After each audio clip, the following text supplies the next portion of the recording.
Осының деп отырды енді мынау жалпы қазақ тілінде қатысты кез келген мәселені, кез келген осындай жасалған шаруаны, мысалы қазір қазақ тілді ақпарат құралдарының атын атап жатырмыз ғой. Міндетті түрде бірінші кезекте орыс тілінде бұқаралық ақпарат құралдарын қатыстыру керек екен. Осы жаңағы мынау талапхаттың мәтіні өте әдемі жазылыпты, керемет сауатты жазылған, тамаша. Осыны енді дәл солай орыс тіліне аудару керек та, орыс тіліндегі баспасөздің бәріне беру керек.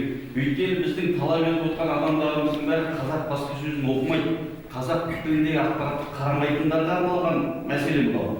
Мысалы, біз қазір көріп жүрміз, мына қыздар келіп отыр, Алматы телеканалында жұмыс жасап жатырмыз 2 айдан бері. Біз барып орыс тілінде тұтынатын, орыс тілінде жұмыс істейтін кәсіпкерлермен жұмыс істеп жатырмыз. Олар тіпті тіл туралы заңымыздың бар екенін де білмейді. Ол жерде ондай талаптың бар екенін де білмейді. Айтады, мен 18 жыл болды дейді, кеше менің қызым бар. Екеуміз бардық бір жерде. 18 жыл болды мен мына жазуын тұрған дейді. Маған бір адам келіп айтқан емес дейді. Өзі заң білмейді мысалы да. Сондықтан, мысалы өткенде Үй-жомарт әдемі бір шара ұйымдастырды. Сол жерге жиналдық. Сіздер де шақырылған болатынсыздар. Қазбек те сізде. Сол жерде Қазправда келді. Дос көшінен интервью алды, менен алды, біраз мәселені қайтып сұрады телефонда. Бірақ сол материал шықпай қалды. Шықпай қалды. Ғайра Шымырбаева деген кісі маған айтады, сіз кешіріңіз, мен себебін айтпай-ақ қояйыншы, бірақ кетіп баратқан жерінен алып тасталып бағанадан дейді.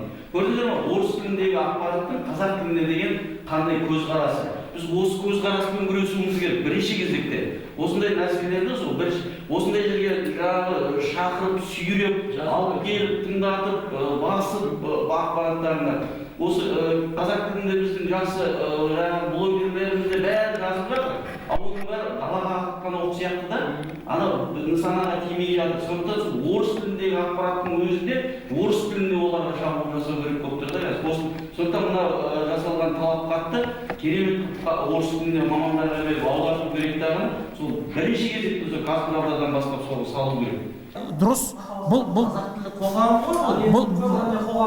Бұл негізінен тек қана сол өзгілік өкілдері үшін емес, өзіміздің орысша ойлайтын, сөйлейтін бірталай мықты азаматтарымыз бар, ана тілінен жұрдай.